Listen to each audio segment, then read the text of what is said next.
మీ ఉద్యోగ సాధనలో మీకు తోడుగా మీ ఎస్ఎన్ఎస్ పబ్లికేషన్స్.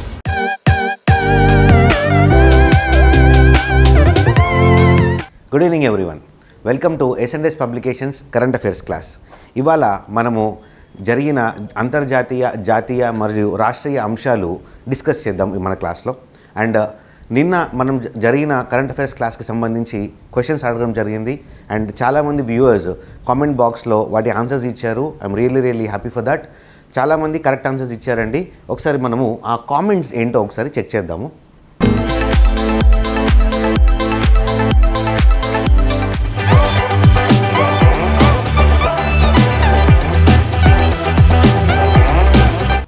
రామారావు గారు మనము అడిగాము బ్రెటన్ వుడ్ బ్రదర్స్ అంటే ఏంటి అని అడగడం జరిగింది. International Monetary fund IBRD. Okay, world బ్యాంక్కి టెక్నికల్ నేమ్ ఐబిఆర్డి అండి. కరెక్ట్గా ఇచ్చారండి రామారావు గారు, వెరీ గుడ్. అండ్ మన ప్రస్తుత చీఫ్ ఎలక్షన్ కమిషనర్ ఎవరు అండ్ ఎలక్షన్ కమిషనర్స్ ఎవరు అని చెప్పి మనం అడగడం జరిగింది. సో వాళ్ళ గురించి కూడా కరెక్ట్గా ఇచ్చారండి. Sushil Kumar, Rajiv Kumar and Anoop Kumar Pandey. And NDP is equal to GDP minus depreciation, that is also correct. And the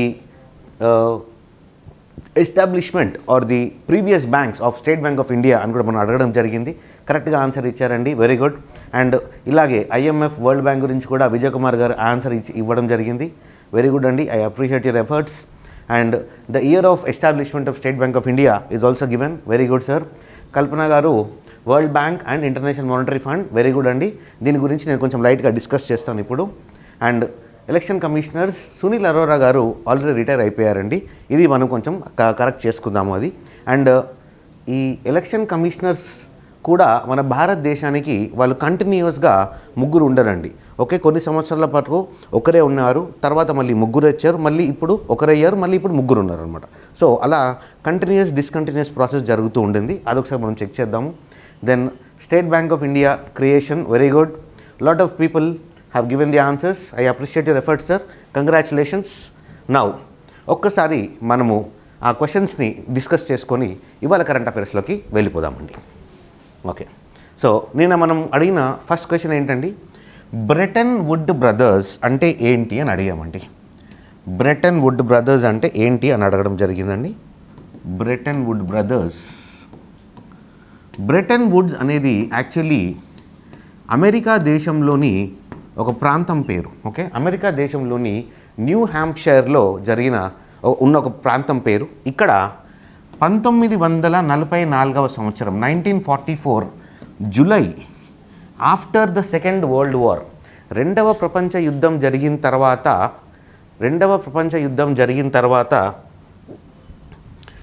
ప్రపంచ ఆర్థిక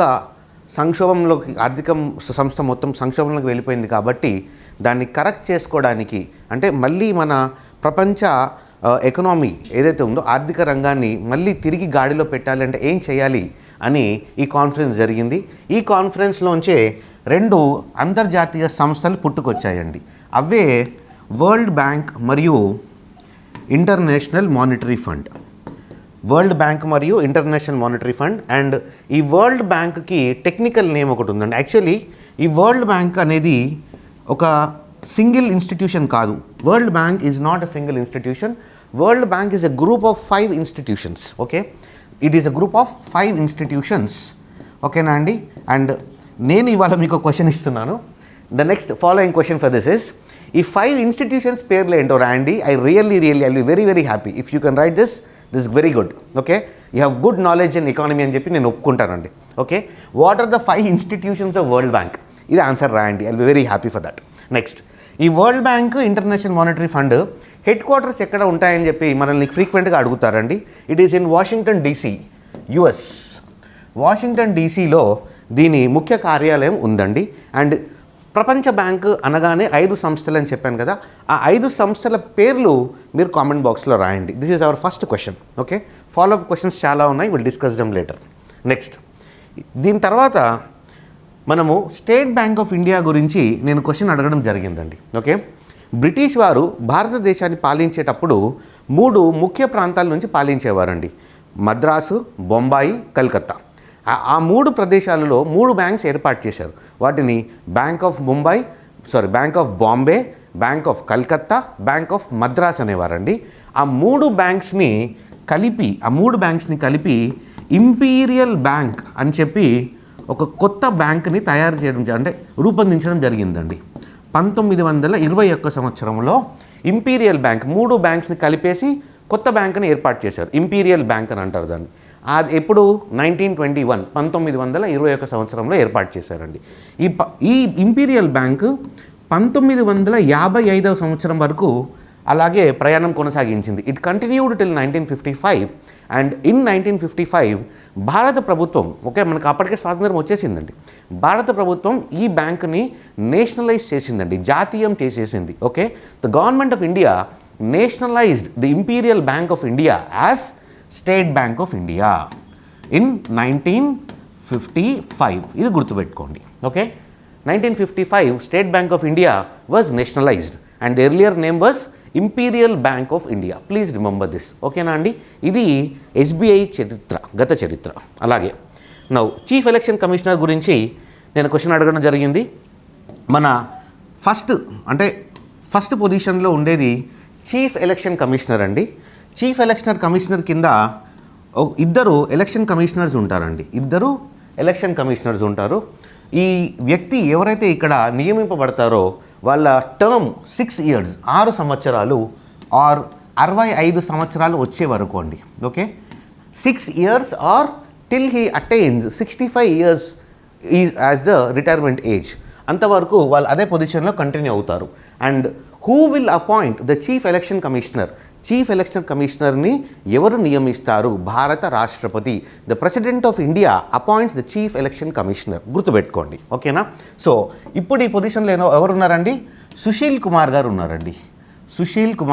ఉన్నారండి. అండ్ ఇక్కడ ఎలక్షన్ కమిషనర్స్లో ఒకరు రాజీవ్ కుమార్, ఇంకొకరు అరుణ్ కుమార్ పాండే. ఓకేనా? రైట్. సో సుశీల్ కుమార్ గారు రిటైర్ అయిపోయిన తర్వాత ఈ ఇద్దరిలో ఒకరు చీఫ్ ఎలక్షన్ కమిషనర్ అవుతారండి. ఓకేనా? ఇది గుర్తుపెట్టుకోండి. అండ్ ఇయర్స్ కూడా గుర్తుపెట్టుకోండి. 6 years, 65 years ఉన్నవి. So these were the questions which we discuss yesterday. Let us go to the national issues. మన జాతీయ అంశాలు ఇవాళ ఒకసారి డిస్కస్ చేద్దామండి. నౌ ఫస్ట్ వన్, మొట్టమొదటిగా మన భారత ప్రభుత్వంలో ఒక మంత్రిత్వ శాఖ ఉందండి, ఖాదీ అండ్ విలేజ్ ఇండస్ట్రీస్ అని చెప్పేసి. Okay, ministry for KVIC, khadi and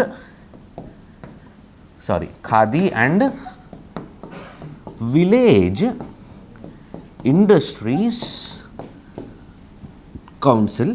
ఇది ఏం చేసిందంటే మన రైతులు ఉంటారు కదా, ఆ రైతులు హనీ బీస్, తేనెటీగల వ్యాపారం చేసే వాళ్ళు ఎవరైతే ఉంటారో, ఆ ఫామ్స్ని పెట్టే వాళ్ళు ఉంటారో, వాళ్ళు జనరల్గా అయితే తేనెటీగలు సాగు చేసినప్పుడు ఆ తేనె తట్టను తీసుకెళ్ళి వాళ్ళు ప్రాసెసింగ్ యూనిట్ వరకు వెళ్ళి అక్కడ ప్రాసెసింగ్ చేయించుకొని ఆ హనీని తీసుకొని మళ్ళీ మార్కెట్లోకి వచ్చి అమ్ముకోవాలండి. అయితే వాళ్ళు అక్కడి నుంచి తీసుకొని వెళ్ళి అక్కడ వరకు వెళ్ళడం రావడం వల్ల వాళ్ళకి చాలా శ్రమ ప్లస్ ఖర్చుతో కూడుకున్న పని. కాబట్టి వారి ఇంటి వద్దకే, వారి ఫామ్ వద్దకే నేను మొబైల్ ప్రాసెసింగ్ యూనిట్ని పంపించాలి అని చెప్పి ఇలా కొత్తగా ఈ మొబైల్ హనీ ప్రాసెసింగ్ యూనిట్స్ని తయారు చేసి మార్కెట్లోకి రిలీజ్ చేశారండి. ఓకే, ఇవేంటండి?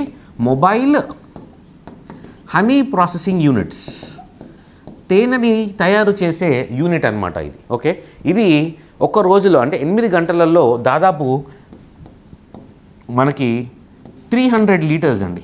ఓకే, 300 లీటర్స్ ఆఫ్ హనీని తయారు చేయగలదండి. ఎన్ని గంటల్లో?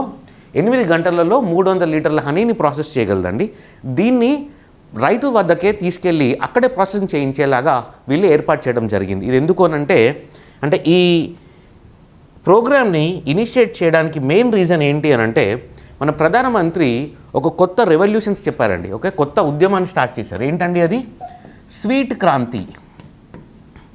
పేరు వినడానికి కొంచెం కొత్తగా ఉంది. ఏంటి ఈ స్వీట్ క్రాంతి అని అంటే, మన దేశంలో హనీ, ఓకే, తేనె ద్వారా రెవల్యూషన్ తీసుకురావాలంటే తేనెని అత్యంత ఎక్కువగా భారతదేశం ప్రొడ్యూస్ చేయాలి అనే సంకల్పంతో ఈ మిషన్ స్టార్ట్ చేయడం జరిగిందండి. పేరేంటండి? Sweet Kranti. What is this?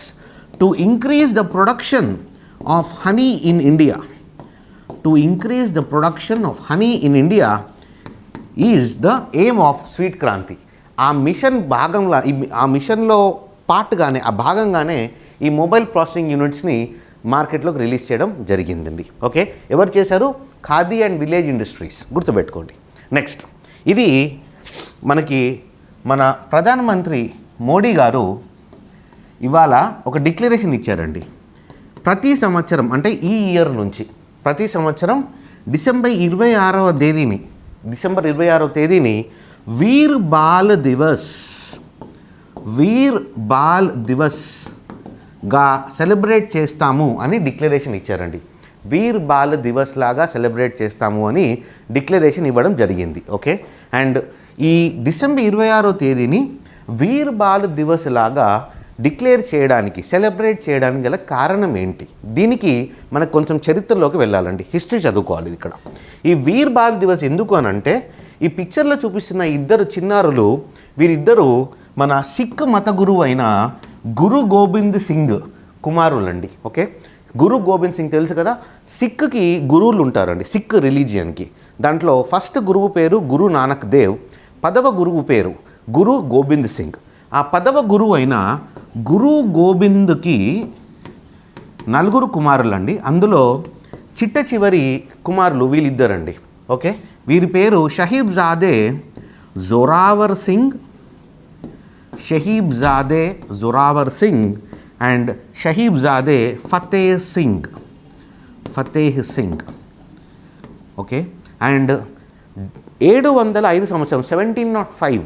Okay, Aurangzeb చనిపోవడానికి 2 సంవత్సరాల ముందు 1705లో వీళ్ళిద్దరిని మొఘల్ సైన్యాలు వీళ్ళని చెరపట్టుకొని వీళ్ళని ఇస్లాంలోకి కన్వర్ట్ కమ్మని చెప్పి మతం మార్చుకోమని ప్రెజరైజ్ చేసినప్పుడు వీళ్ళు ఒప్పుకోకపోయేసరికి వీళ్ళిద్దరిని అలాగే గోడలో బతికుండగానే నిల్చోపెట్టేసి గోడ కట్టేస్తారనమాట. So they were walled alive, okay, with a brick. అలా వీళ్ళిద్దరిని చంపేయడం జరిగింది. అది ఎప్పుడు జరిగిందండి? డిసెంబర్ 26, 1705వ సంవత్సరం, 1705 ఇయర్, గుర్తుపెట్టుకోండి. అందుకని ఈ డిసెంబర్ 26ని ఈ సంవత్సరం నుంచి వీర్ బాల్ దివస్ లాగా సెలబ్రేట్ చేస్తామని మన ప్రైమ్ మినిస్టర్ గారు డిక్లేర్ చేయడం జరిగిందండి. గుర్తుపెట్టుకోండి, వీర్ బాల్ దివస్ ఎందుకు అనంటే జోరావర్ సింగ్, ఫతేహ్ సింగ్ ఇద్దరిని ఆ రోజు మొఘల్ సైన్యాలు చంపేయడం జరిగింది. అండ్ వీళ్ళిద్దరెవరు? గురు గోబింద్ సింగ్ యొక్క కుమారులు. And Guru Gobind Singh tomb అంటే అతని సమాధి ఎక్కడుంది, అది కూడా మనకి ఇంపార్టెంట్ క్వశ్చన్ అండి. గురు గోబింద్ సింగ్ మన సిక్ మతానికి చెందిన 10వ గురువు. ఇతని టూంబ్, అతని సమాధి మహారాష్ట్ర రాష్ట్రంలోని నాందేడ్ జిల్లాలో ఉందండి. నాందేడ్ జిల్లాలో అతని సమాధి ఉన్నది.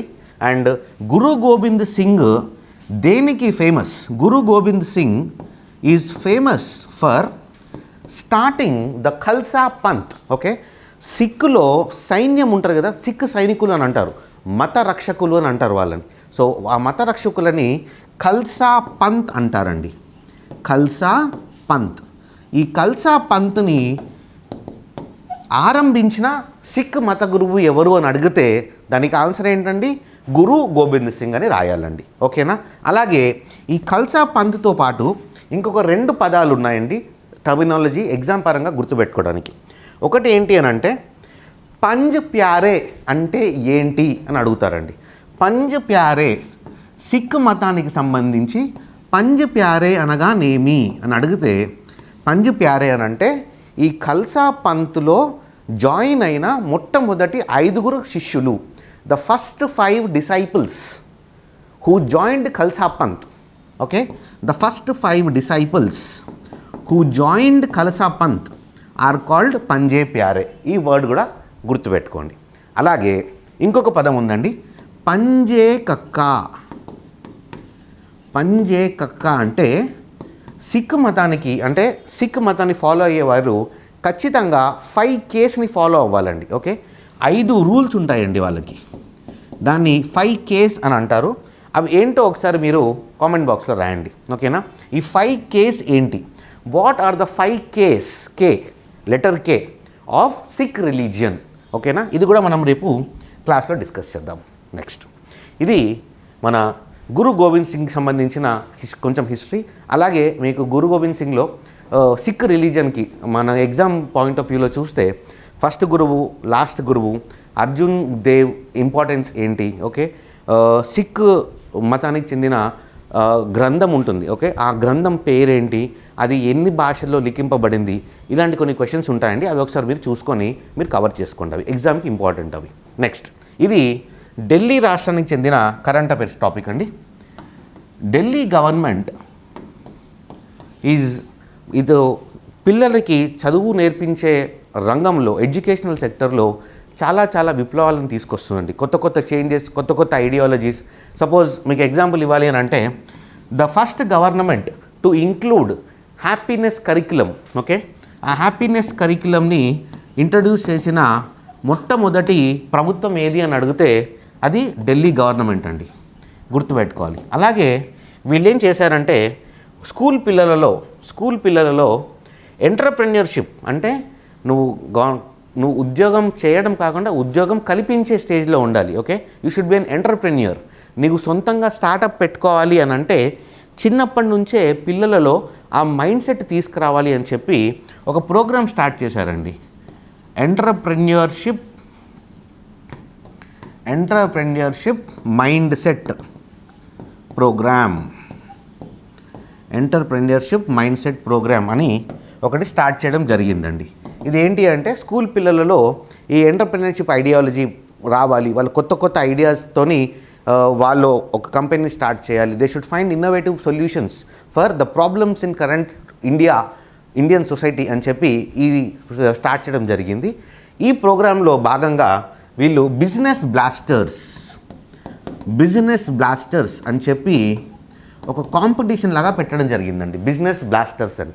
ఇదేంటి అని అంటే ప్రతి గవర్నమెంట్ స్కూల్లో 11th 12th క్లాస్ అంటే intermediate first year, intermediate second year, 11th class 12th class చదువుకున్న పిల్లలకి ప్రతి ఒక్కరికి 2,000 రూపాయలు ఇస్తారండి. ఇచ్చి నీకు ఉన్న బెస్ట్ స్టార్టప్ ఐడియా ఏంటో దాన్ని తీసుకురా, దానిపైన వర్కౌట్ చేసుకొని దాన్ని ఒక మోడల్ లాగా తయారు చేసుకొని నాకు ప్రజెంట్ చేయి అని చెప్పి వాళ్ళకి 2,000 రూపాయలు స్టైఫండ్ లాగా ఇవ్వడం జరిగిందండి. Okay, that programme is business blasters. And ఇది నా పరంగా చాలా మంచి ప్రోగ్రామ్ అండి ఇది. ఎందుకంటే ఇప్పటి వరకు మన చదువులో ఎప్పటి వరకు బట్టి కొట్టామా, మార్కులు తెచ్చుకున్నామా, ఐఐటీలో సీట్ తెచ్చుకున్నామా, మెడికల్ సీట్లో తెచ్చుకున్నామా, తర్వాత ఉద్యోగాలు చేసినామా అంటే ఎవరి కిందో మనం బాస్ కింద బానిసలాగా బతుకుతున్నాం. కానీ మనం బాస్ అవ్వాలనే ఐడియా ఎవరికి లేదండి. సో అది రావడానికి ఈ ప్రోగ్రామ్ చాలా important. And please remember this, business blasters is a programme started by Delhi government, ఓకేనా, అది గుర్తుపెట్టుకోండి. నెక్స్ట్ ఇది national dairy development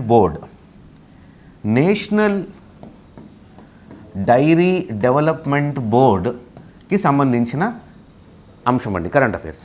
national dairy development board Assam ప్రభుత్వంతో ఒక అగ్రిమెంట్ చేసుకున్నారండి. ఓకే, ఒక MOU రాసుకున్నారు. ఏమని? ఈ రెండు అంటే అస్సాం ప్రభుత్వము మరియు నేషనల్ డైరీ డెవలప్మెంట్ బోర్డు కలిసి దాదాపు 2 లక్షల కోట్ల సంబంధించిన ఒక జాయింట్ వెంచర్ని ప్లాన్ చేస్తున్నారు. అస్సాం రాష్ట్రంలో పాల ఉత్పత్తిని పెంపొందించడం దీని లక్ష్యం. To increase milk production in Assam is the objective of this joint venture and there target is to increase the milk production to 10 lakh litres per day. రోజుకి 10 లక్షల లీటర్లు పెంచాలి అనేది వీళ్ళ టార్గెట్ అండి. దానికోసము ప్రాసెసింగ్ యూనిట్స్ ఏర్పాటు చేస్తున్నారు. గిర్ ప్రాంతం, గుజరాత్లో గిర్ ప్రాంతంలో ఆవులు పాలకి మంచి ఫేమస్ అండి. సో అక్కడ నుంచి ఆవులను తీసుకొచ్చి అస్సాంలో పెట్టి అక్కడ బ్రీడింగ్ చేయించి అక్కడ పాల ఉత్పత్తిని పెంచాలి అనేది వీళ్ళ target. So they are planning to get Gir cows. Gir ప్రాంతం నుంచి ఆవులను తీసుకురావాలి అనేది కూడా వీళ్ళ టార్గెట్ అండి. Okay, so this is about the current affairs point. And ఇక్కడ ఈ national dairy development board headquarters ఎక్కడ ఉంది అని అడిగాడు అనుకోండి. సపోజ్ మన ఆన్సర్ ఏంటండి? National dairy development board headquarters are in Anand, which is in Gujarat. Anand అనగానే మనకి గుర్తు రావాల్సిన సంస్థ పేరేంటండి? Amul, Anand milk union limited. Okay, Amul తెలుసు కదా, సో అమూల్ ఈ ఆనంద్ బేస్ చేసుకున్న ఈ ప్రాంతానికి చెందిన కోఆపరేటివ్ సొసైటీ అండి. అండ్ అక్కడే మన నేషనల్ డైరీ డెవలప్మెంట్ బోర్డు ఉందండి. ఓకేనా, ఇది కూడా గుర్తుపెట్టుకోండి. అండ్ ఇంకొక పాయింట్, ఈ అమూల్ సంస్థకు సంబంధించిన ముఖ్యమైన వ్యక్తి ఎవరు అని అడగగానే మనకి మైండ్లో రావాల్సిన పేరు వర్గీస్ కురియన్. శ్రీ వర్గీస్ కురియన్, ఆ పేరు కూడా గుర్తుపెట్టుకోండి. వర్గీస్ కురియన్ భారతదేశంలో పాల ఉత్పత్తిని రెవల్యూషనైజ్ చేసిన ఒక విప్లవాత్మక మార్పును తీసుకొచ్చిన వ్యక్తి ఎవరు అని అంటే వర్గీస్ కురియన్ గారు. ఓకేనా అండి, రైట్. సో అది మన జాతీయ అంశాలండి. ఒక్కసారి అంతర్జాతీయ అంశాలు చూసుకుందామండి. ఇంటర్నేషనల్ న్యూస్కి వస్తే ఇవాళ యూకే యునైటెడ్ కింగ్డమ్ కంట్రీలో first human infection of avian influenza or avian flu or bird flu జరిగిందండి. ఓకే, బర్డ్ ఫ్లూ జనరల్లీ ఏ వైరస్ ద్వారా వస్తుందండి? H5N1. ఇది పాయింట్ అండి, ఇది మనకి ఎగ్జామ్ పరంగా important point. What is the virus which causes avian influenza? What is the virus which causes bird flu?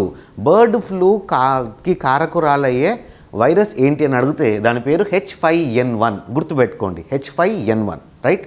అయితే ఇది జనరల్లీ ఓన్లీ పక్షులకి, బాతులకి, కోళ్ళకి, వీళ్ళకి వస్తుందన్నమాట. మనుషులకి చాలా అరుదుగా వస్తుంది. అయితే యూకే దేశంలో ఇప్పటి వరకు మనుషులకు ఎవరికి రాలేదండి. ఇప్పుడు ఫస్ట్ టైం వచ్చిందండి. ఇది ఫస్ట్ టైం వచ్చిందండి. ఓకే, ఫస్ట్ టైం ఒక మనిషికి, యూకేలో ఒక మనిషికి ఈ వైరస్ సోకడం జరిగింది. అండ్ దీన్ని నేను పికప్ చేసుకోవడానికి రీజన్ ఏంటి అని అంటే ఈ వైరస్ పేరు చెప్దామని. H5N1 is avian influenza virus. Clear, right. Next now Cyprus అనేది మరి లైట్ అయిపోయిందా? డార్క్ ప్లై చేద్దాం. Okay, no, yeah, yes. Cyprus అనేది ఒక చిన్న ఐలాండ్ నేషన్ అండి. Okay, it is small island, ఒక చిన్న దీవి. ఎక్కడ?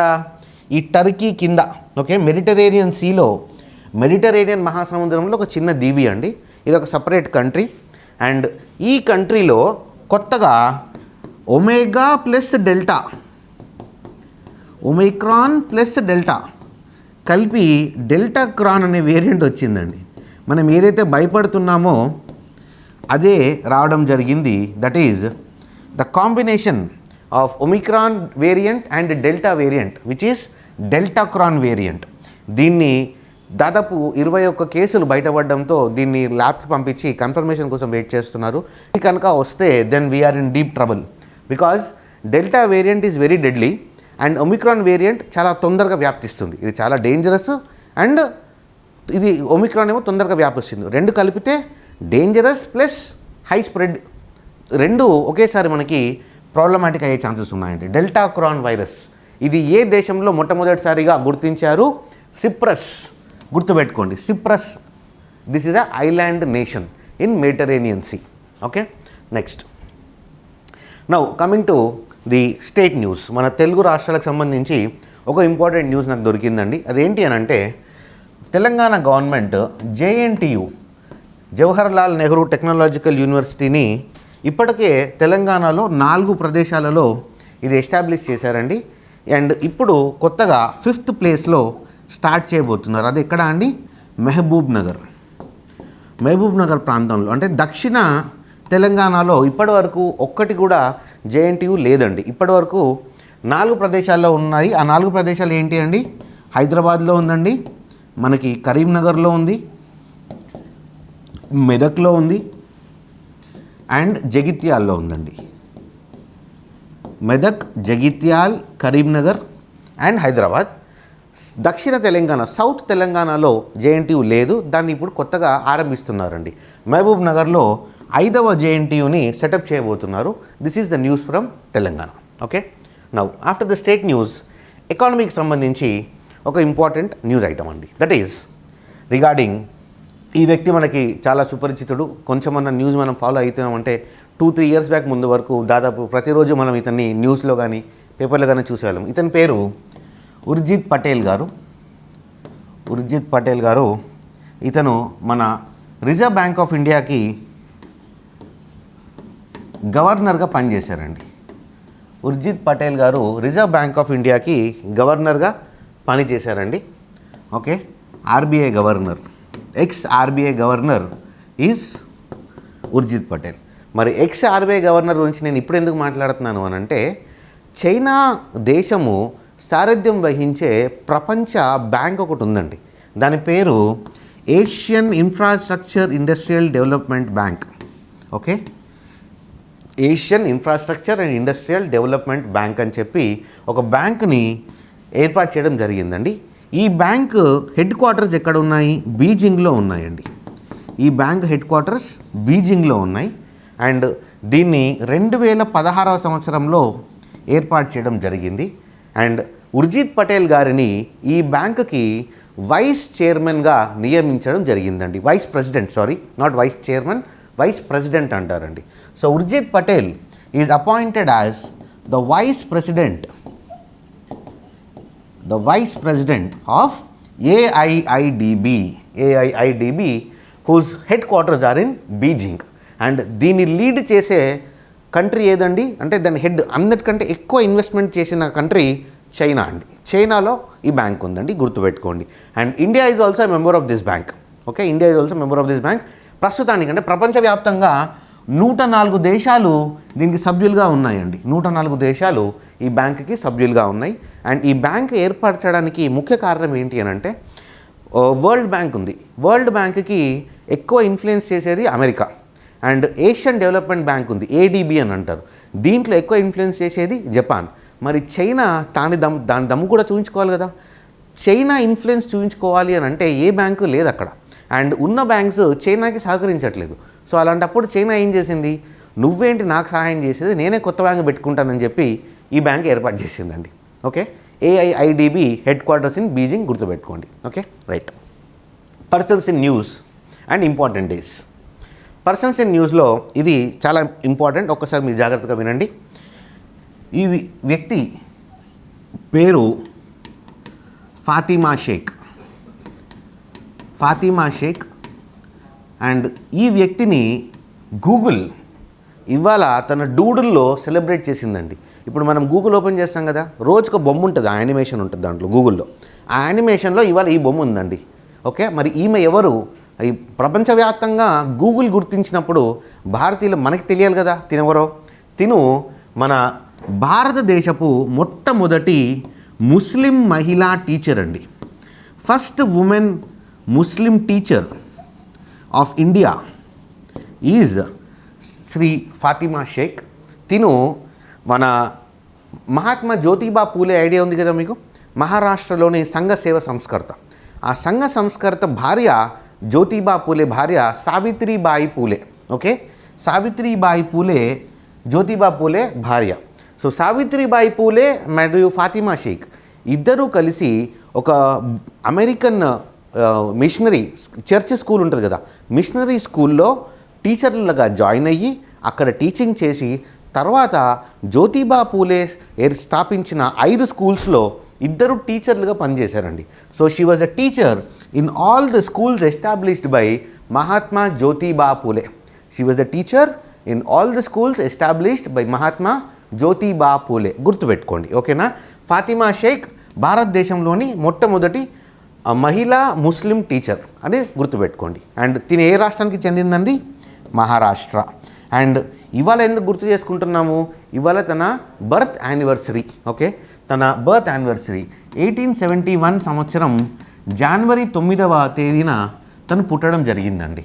1871 సంవత్సరం జనవరి 9వ తేదీన తను పుట్టడం జరిగింది, గుర్తుపెట్టుకోండి. ఓకే, సావిత్రిబాయి పూలే, ఫాతిమా షేక్. నెక్స్ట్ ఈ అమ్మాయి అమ్మాయి కాదు, she is a Supreme Court judge. She was elected as the first women Supreme Court judge of Pakistan.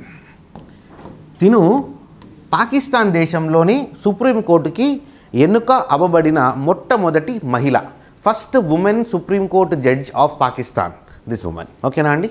Next now important డేస్కి వచ్చేసరికి ఇది చాలా చాలా పాపులర్, చాలా చాలా ఫేమస్ అండి. January 9th is celebrated. January 9th is celebrated as ప్రవాస భారతీయ దివస్. ప్రవాస భారతీయ దివస్ ఏంటండి ఇది? ప్రవాస భారతీయ దివస్ని మనం ఇంగ్లీష్లో ఏమంటారు, NRI day of India, non resident of India day కూడా సెలబ్రేట్ చేస్తారండి. ఎన్ఆర్ఐ డేగా కూడా సెలబ్రేట్ చేస్తారు. ఓకే, అండ్ ఈ రోజుని సెలబ్రేట్ చేయడానికి రీజన్ ఏంటి అని అంటే, మన భారతదేశంలో చాలామంది మేధావులు వేరే దేశాలకు వెళ్ళి అక్కడ సెటిల్ అయిపోయారండి. బట్ వాళ్ళ కాంట్రిబ్యూషన్ ఉంటే మన భారతదేశం ఇంకా బాగుపడుతుందన్నమాట. సో అక్కడ సెటిల్ అయిన మేధావులు కానీ, శాస్త్రవేత్తలు కానీ, ఫైనాన్షియల్గా బాగా సెటిల్ అయిన వాళ్ళు కానీ ఎవరైనా ఉంటే వాళ్ళు మన భారతదేశ అభివృద్ధిలో పాలు పంచుకోవాలి, వాళ్ళు భారతదేశ గ్రోత్కి హెల్ప్ చేయాలి అని చెప్పి ఇలా వాళ్ళ నుంచి మనము ఎంకరేజ్మెంట్ తీసుకుంటున్నాం, వాళ్ళని పార్టిసిపేట్ చేపిస్తున్నాం మన ఎకానమీలో. దాన్ని గుర్తించడానికి, ఓకే, దాన్ని ఎంకరేజ్ చేయడానికి ఈ ప్రవాస భారతీయ దివస్ అనే కాన్సెప్ట్ని ఇంట్రడ్యూస్ చేయడం జరిగింది. ఇది 2003 సంవత్సరం నుంచి మనము సెలబ్రేట్ చేస్తున్నామండి. 2003వ సంవత్సరం నుంచి 2003 నుంచి మనం సెలబ్రేట్ చేయడం జరుగుతుంది ఇది. And why are we selecting January 9th as Pravas Bharati Divas? జనవరి 9వ తారీఖునే ఎందుకు సెలబ్రేట్ చేయాలి అని అంటే దీనికి ఒక రీజన్ ఉందండి. 1915వ సంవత్సరంలో 1915వ సంవత్సరంలో జనవరి 9వ తేదీన మహాత్మా గాంధీజీ సౌత్ ఆఫ్రికా దేశం నుంచి భారతదేశానికి తిరుగు ప్రయాణం అయ్యారండి. Okay, he set foot on India from south Africa on Jan 9th, 1915. అక్కడ నుంచి బయలుదేరి ఇక్కడ కాలు పెట్టడం జరిగిందండి. సౌత్ ఆఫ్రికా నుంచి ఇండియాకి రావడం జరిగింది. అందుకని మనము దీన్ని ప్రవాస భారతీ దివస్ని January 9th సెలబ్రేట్ చేస్తున్నాం. ఓకేనా, ఇది గుర్తుపెట్టుకోండి. నెక్స్ట్ దీనికి సంబంధించి కొన్ని క్వశ్చన్స్ ఉన్నాయి, నేను మీకు డిస్కస్ చేస్తాను ఇవాళ. నౌ స్పోర్ట్స్కి వచ్చేసరికి మన national youth ministry and sports affairs ministry ఒక స్కీమ్ లాంచ్ చేసిందండి. Okay, target Olympic podium scheme అనమాట. టాప్ స్కీమ్ అంటారు దీన్ని. ఏంటి full form? Target Olympic podium అంటే నా గోల్ ఒలింపిక్ పోడియంలో గెలుచుకొని, ఒలింపిక్ మెడల్ గెలుచుకొని ఆ పోడియం పైన నిల్చొని ఆ మెడల్ ధరించాలి. సో టార్గెట్ ఒలింపిక్ పోడియం అనే స్కీమ్ని ఇప్పుడు కొత్తగా స్టార్ట్ చేయలేదు, 2014లో స్టార్ట్ చేశారు, 2014లో స్టార్ట్ చేశారు ఇది యాక్చువల్లీ. అయితే ఇది ఇప్పుడు ఎందుకు నేను దీని గురించి మాట్లాడుతున్నానంటే, ఈ పర్సన్ అండి, ఓకే, మిస్టర్ ఆరిఫ్ ఖాన్, మొహమ్మద్ ఆరిఫ్ ఖాన్, ఇతను ఈ స్కీయింగ్ ఉంది కదా, ఈ స్కీయింగ్ బ్లేడ్స్ ఉన్నాయి కదా, మంచు పర్వతాల పైన స్కీయింగ్ చేస్తారు. దాన్ని ఆల్పైన్ స్కీయింగ్ అని అంటారండి. ఏమంటారండి? ఆల్పైన్ స్కీయింగ్ అంటారండి. ఆల్పైన్ స్కీయింగ్ అంటారు. దీనికి అతను అంటే ఈ స్పోర్ట్స్లో, ఈ క్రీడలో ఇతను మంచి నేర్పరి. సో ఇతన్ని మనం నెక్స్ట్ ఒలింపిక్స్లో మెడల్ కొట్టేలాగా ట్రైన్ చేయాలి అని చెప్పి ఇతన్ని ఈ స్కీమ్కి ఎన్నుకోవడం జరిగింది. ఏ స్కీమ్కి? టాప్ స్కీమ్కి ఎన్నుకోవడం జరిగిందండి. ఓకేనా. అండ్ ఈ స్కీమ్ ప్రకారం ఏం చేస్తారంటే, ఈ అథ్లెట్కి ప్రతిసారి 50,000 రూపాయలు ఇచ్చి ట్రైనింగ్ చేసుకోవడానికి వీలుగా ఫారెన్ ట్రైనర్స్ని అందుబాటులోకి తీసుకురావడము, వాళ్ళకి కావాల్సిన ప్రోగ్రామ్ ఎక్విప్మెంట్ కానీ ఏదైనా ఉంటే ఇవ్వడము, లేకపోతే ఫారెన్ కంట్రీకి పంపించాలనుకుంటే ఆ కంట్రీకి పంపించి అక్కడ ట్రైనింగ్ ఇప్పించడము, అలాంటివి చేస్తూ ఉంటారండి. ఓకేనా. So this is called tops scheme. మనము ఎగ్జామ్ పరంగా గుర్తుపెట్టుకోవాల్సింది ఏంటి అని అంటే, ఈ ఆరిఫ్ ఖాన్ పేరు ఒకటి గుర్తుపెట్టుకోవాలండి. అలాగే ఈ టాప్స్ స్కీము ఏ మంత్రిత్వ శాఖ కింద పనిచేస్తుంది? Okay, top scheme is under which ministry అని అడిగే ఛాన్సెస్ ఉంటాయి. Okay, sports and youth affairs మినిస్ట్రీకి సంబంధించిన స్కీమ్ పేరు టాప్స్ స్కీమ్ అండి. Right. So these are the current affairs for today. I hope you enjoyed them. Before closing it, let us see a few questions from today's current affairs. ఓకేనా అండి. నా first question already మీకు ఇంతకుముందు అడిగాను. World బ్యాంక్లోని 5 సంస్థలు ఏంటి అని రాయమని చెప్పాను కదా, అది రాసుకోండి. దాంతోపాటు గాంధీజీ గారు భారతదేశంలో స్టార్ట్ చేసిన మొట్టమొదటి సత్యాగ్రహ ఏది? What is Gandhiji's first Satyagraha in India? Please give me the answer. అలాగే గాంధీజీ గారు సౌత్ ఆఫ్రికాలో 2 ఆశ్రమాలను కట్టారండి. ఓకే, 2 ఆశ్రమాలని స్థాపించారు. ఆ 2 ఆశ్రమాల పేర్లు ఏంటో చెప్పండి. ఒకటి కాదు 2 ఉన్నాయి. ఆ 2 పేర్లు చెప్పండి నాకు. నెక్స్ట్, అండ్ ఇఫ్ పాసిబుల్ ఇండియాలో కూడా ఇంకో 2 ఉంటాయి, అవి కూడా చెప్పండి. I'll be very happy. Next, the social organisation established by Mahatma Jyotiba Phule. Jyotiba Phule గారు భారతదేశంలో స్థాపించిన సామాజిక సంస్థ ఏంటి? ద సోషల్ ఆర్గనైజేషన్ ఏంటి? దాని పేరేంటి? అదొకసారి చెప్పండి నాకు. అలాగే గురు గోబింద్ సింగ్ గారి టూమ్ ఆల్రెడీ చెప్పేశాం. ఇది నేను క్వశ్చన్ ఇచ్చేసాను కాబట్టి this not needed. It's Nanded. Okay, so ఆ వరల్డ్ బ్యాంక్ క్వశ్చన్ అండ్ ఈ 3 questions please try to answer them. ఈ క్వశ్చన్స్ ఒకసారి మనం మన నెక్స్ట్ కరెంట్ అఫైర్స్ క్లాస్లో డిస్కస్ చేద్దాం. అంటిల్ దెన్ ఒమిక్రాన్ కేసెస్ చాలా బాగా పెరుగుతున్నాయండి. Please be careful. ఎస్పెషల్లీ ఇది పండగ సీజన్ కాబట్టి బయటికి వెళ్ళినప్పుడు శానిటైజర్, మాస్క్ ఖచ్చితంగా ధరించండి. సోషల్ డిస్టెన్సింగ్ పాటించండి. Stay safe, study properly, make use of all the books we are providing in our app and online stores. మా ఆన్లైన్ క్లాసెస్ వినండి, యూట్యూబ్లో ఛానల్లో ఉన్నాయి, మా యాప్లో ఉన్నాయి. అవన్నీ కోర్సెస్ వినుకొని ఇంట్లోనే మ్యాక్సిమం ఉండండి, చదువుకోండి, ఎగ్జామ్ పాస్ అవ్వండి, get the job. Thank you, all the best.